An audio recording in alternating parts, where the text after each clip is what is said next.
Hi guys, how are you all. So एक बार फिर से आपका स्वागत है आपके सबसे फेवरेट चैनल में। नाम है माइडस एजुकेशन। और ये जो सेगमेंट है जिसे आप देख रहे हैं इसका नाम है वोकैबुलरी का डेली डोज। यस, इसमें हमने 1200 वर्ड्स का कलेक्शन लिया है और आज डे 5 है। आज हम डे 5 है।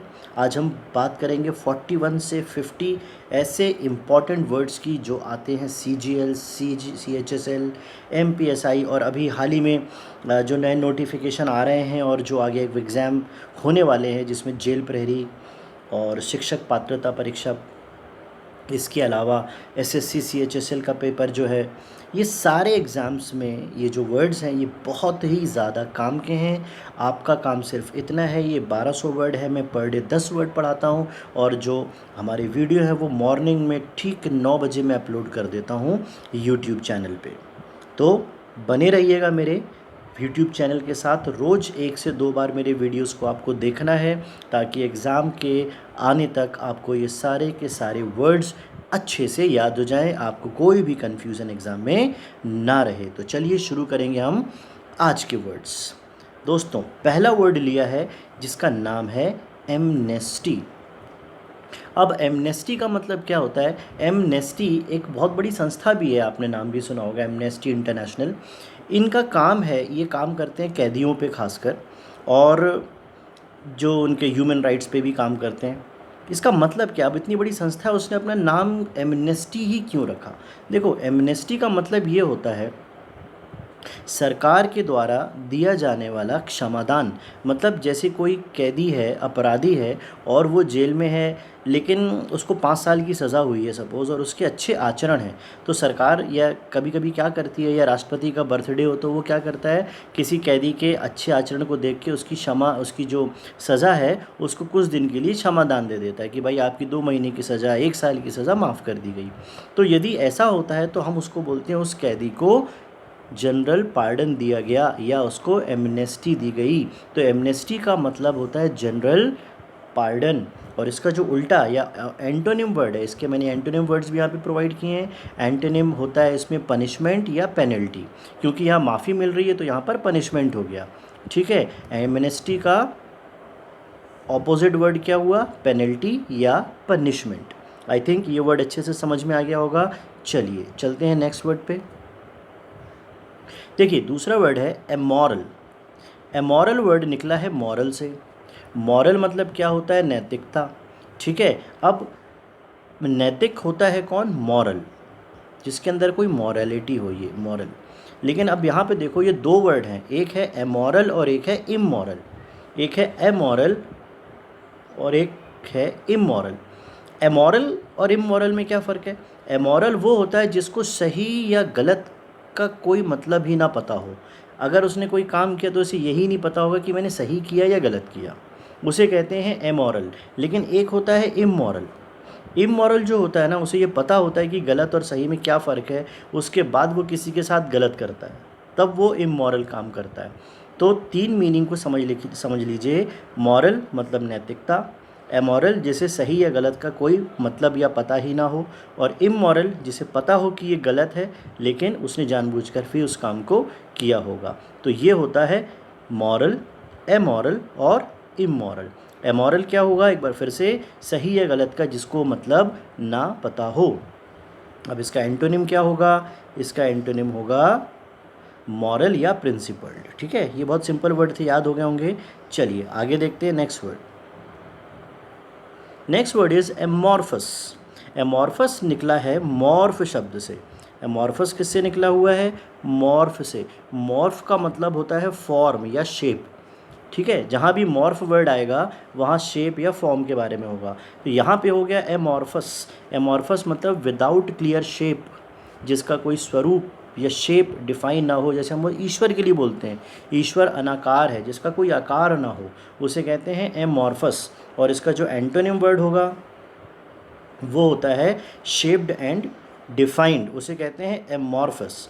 ठीक है, एमॉर्फस का मतलब होता है जिसका कोई शेप या साइज नहीं हो, और इसका एंटोनिम होता है शेप्ड या डिफाइंड। आई थिंक ये भी क्लियर हो गया। चलिए आगे चलते हैं। Next word is amphibian. Amphibian क्या होता है, ऐसे एनिमल के लिए बोलते हैं जो that can live on land, जो ज़मीन पर और पानी में दोनों जगह रह लेता हो, उसे कहते हैं एम्फीबियन। ये बड़ा कॉमन वर्ड है, ये भी आपको पहले से ही पता होगा। Amphibian, animal that can live on land and in water is called amphibian. ये आसान था, याद हो गया होगा। नेक्स्ट वर्ड लेते हैं एक्सेप्ट। ये भी आप अच्छे से जानते हैं। एक्सेप्ट करना मतलब किसी चीज़ को स्वीकार कर लेना। I accept your opinion, I do accept your feelings, मतलब एक्सेप्ट करना, किसी चीज़ को स्वीकार करना। और इसका जो एंटोनिम या ऑपोजिट वर्ड होता है वो होता है डिसएग्री, किसी चीज़ को अस्वीकार करना, डिफ़र या रिजेक्ट। आप किसी चीज़ को स्वीकार नहीं करते हैं तो रिजेक्ट भी कर सकते हैं। तो एक्सेप्ट का सिनोनिम क्या हुआ, एग्री, और एक्सेप्ट का एंटोनिम क्या हुआ, डिसएग्री, डिफ़र और रिजेक्ट। एक बार और, एक्सेप्ट, एक्सेप्ट का सिनोनिम हुआ एग्री और एक्सेप्ट का एंटोनिम हो गया डिसएग्री, डिफ़र और रिजेक्ट। ये भी आपको समझ में आ गया होगा अच्छे से। चलिए let's move on to the next word. The next word is accused. अब ये जो एक्यूज़ होता है, किसी व्यक्ति पे आरोप लगाना या दोष लगाना।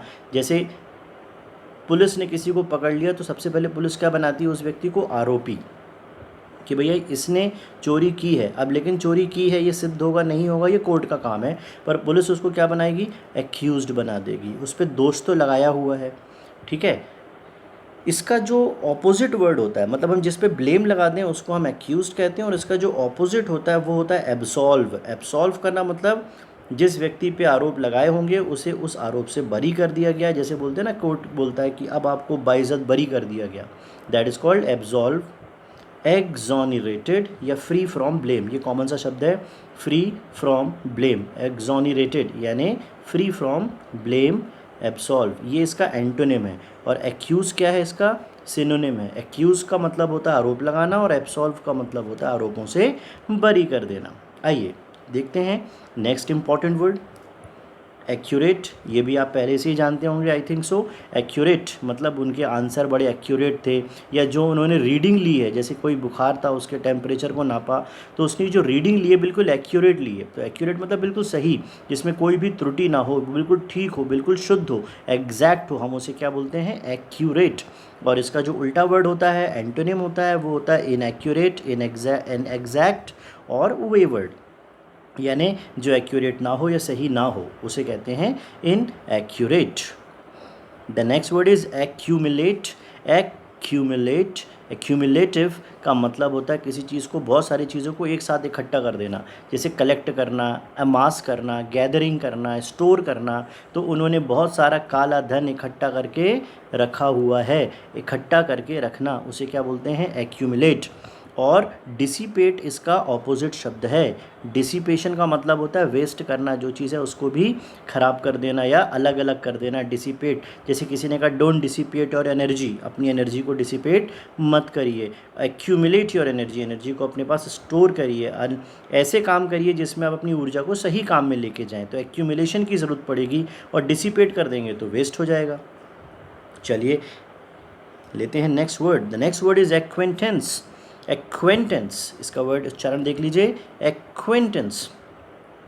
इसका मतलब होता है किसी चीज़ से परिचित या जान पहचान होना। जैसे मैंने कहा मैं उस व्यक्ति से एक्वेंटेड हूँ, मतलब मेरी बहुत अच्छी दोस्ती नहीं होगी पर जान परिचय होगा, हाय हेलो होती होगी, ठीक है, थोड़ी बहुत एक्वेंटेंस में हम मानते हैं। इसका सिनोनिम इंटीमेसी ज़रूर होता है, इसका सिनोनिम है इंटीमेसी, लेकिन इंटीमेसी में क्लोजनेस ज़्यादा होती है। फैमिलियर आप थोड़ा बहुत जानते हो, कंपेनियन, ठीक है। तो एक्वेंटेंट का मतलब क्या होता है, लेकिन जिससे जान पहचान हो, मैं ये नहीं बोलूँगा बहुत क्लोजनेस हो। और इसका जो ऑपोजिट वर्ड वो क्या होता है, स्ट्रेंजर, जिसको हम जानते ही ना हो, अननोन हो, एलियन हो, मतलब जो दूर का हो, जिसे हम पहचानते या जानते ना हो, हमारे लिए अजनबी हो, उसे हम बोलेंगे स्ट्रेंजर, अननोन या एलियन।